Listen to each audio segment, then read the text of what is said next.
क्या हमारे ऋषि मुनि पागल थे जो कौओं के लिए खीर बनाने को कहते थे और कहते थे कि कौओं को खिलाएंगे तो हमारे पूर्वज को मिल जाएगा? नहीं, हमारे ऋषि मुनि बहुत ही क्रांतिकारी विचारों के थे। यह है सही कारण। जैसा कि आप जानते हैं कि पितृपक्ष के दिनों में कौओं को पितरों का प्रतीक मानकर भोजन कराया जाता है।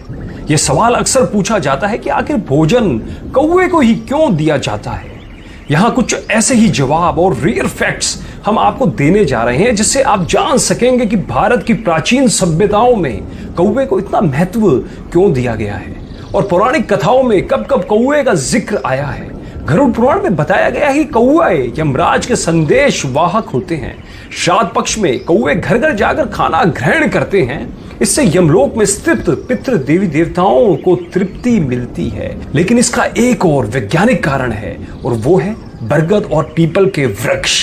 ये दोनों वृक्षों के टेटे कौवे खाते हैं और उनके पेट में ही बीज की प्रोसेसिंग होती है। बिल्कुल सही कह रहा हूं, कौवे के पेट में इन बीजों की प्रोसेसिंग होती है और तब जाकर बीज उगने लायक होते हैं। उसके पश्चात कौवे जहां जहां बींट करते हैं, ध्यान दीजिएगा, कौवे जहां जहां बींट करते हैं वहां वहां पर यह दोनों वृक्ष उगते हैं। दोस्तों, आपको एक बात और बता दूं, पीपल केवल जगत का एकमात्र ऐसा वृक्ष है जो राउंड द क्लॉक ऑक्सीजन यानी O2 छोड़ता है और बरगद के औषधि गुण अपरंपार है। देखो, अगर अब ये दोनों वृक्ष को अगर हमें उगाना है तो बिना कौवे की मदद से संभव नहीं है, इसलिए कौओं को बचाना पड़ेगा। अब आपको एक बात और बताता हूं कि मादा कौआ भादो महीने में अंडा देती है और नवजात बच्चा पैदा होता है। तो इस नई पीढ़ी के उपयोगी पक्षी को पौष्टिक और भरपूर आहार मिलना जरूरी है। इसलिए हमारे प्राचीन ऋषि मुनियों ने कौओं के नवजात बच्चों के लिए हर छत पर श्राद्ध के रूप में पौष्टिक आहार की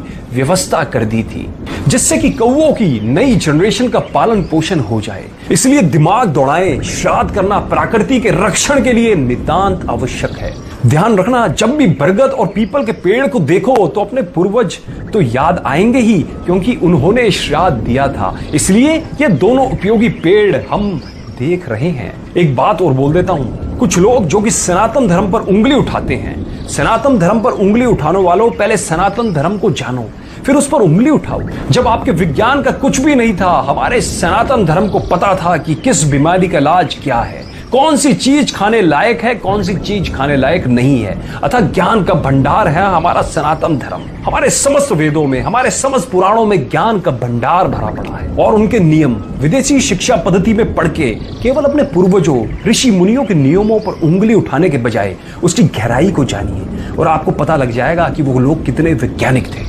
दोस्तों, मैं आप सब लोगों से एक अपील करना चाहता हूं कि इस वीडियो को ज्यादा से ज्यादा शेयर करें, जिससे समस्त लोगों को हमारे सनातन धर्म के बारे में पता लग पाए और उन लोगों को यह भी पता लग पाए कि हमारे जो पूर्वज थे, जो हमारे ऋषि मुनि थे, वो कितने वैज्ञानिक आधार पर चीजों को सोचते थे, उनका आकलन करते थे और सब लोगों को इस ज्ञान के बारे में जरूर बताएं। धन्यवाद।